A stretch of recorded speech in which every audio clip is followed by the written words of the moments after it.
So ayun guys, nandito tayo ngayon sa bundok guys. So matayin tayo ng saging guys kung may matitiba tayo guys. Pero may nakita na ako guys na saging. Ayun nga pala guys, dito sa bundok. Grabe guys, ang init.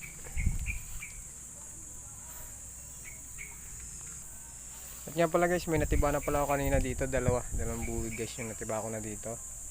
So nandun siya sa baba guys. At ito naman yung isa guys, nasa taas siya. Ayun guys.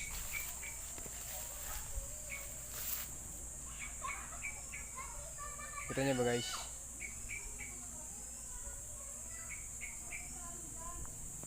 Sa likod ko lang guys, ayun guys. Oh. Ayun guys.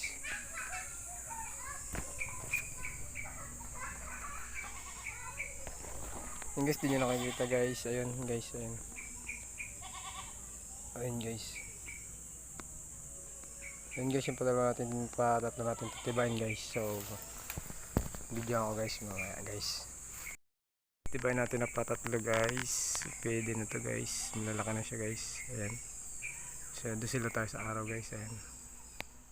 Ayun guys, yung patatlo natin titibayin. Ayan guys.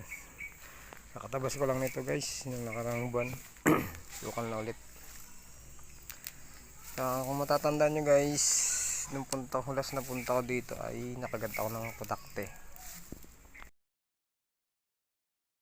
Guys, pumaga yung mukha ko dito guys dahil nakagat ako ng putakte. Kasi guys, di ko dala yung aking pulmas. Nagtabas ako dito. So ngayon dala ko na siya guys. Ito na siya guys. Dala ko na siya guys. Na kahit makaenkwentro tayo ng putakte guys, hindi tayo tutusik o makagat ng matutusok ng putakte guys kahit sa mukha. Okay lang guys sa katawan, wag lang sa mukha guys. So guys, mamaya na lang guys, titibayin ko muna yung patatlo natin guys na saging. So ayun guys, tara, tibayin na natin guys yung patatlo. Ayun siya guys, oh. Ayun. Ito nga guys, ay hinawanan ko muna ng kaunti yung ating ating pagtitibayan guys, sobrang sukal na guys. So ayan na guys, hinawanan ko na at nakita-kita na yung puno ng ating saging. So ayan, so dito guys ay akitin ko na siya at puputulin ko na siya dun sa may bandang taas guys, para naman hindi naman siya guys dumapat sa lupa kung sakaling bubagsak siya guys. So ayan guys, panoorin na lang guys kung paano ako magtiba guys.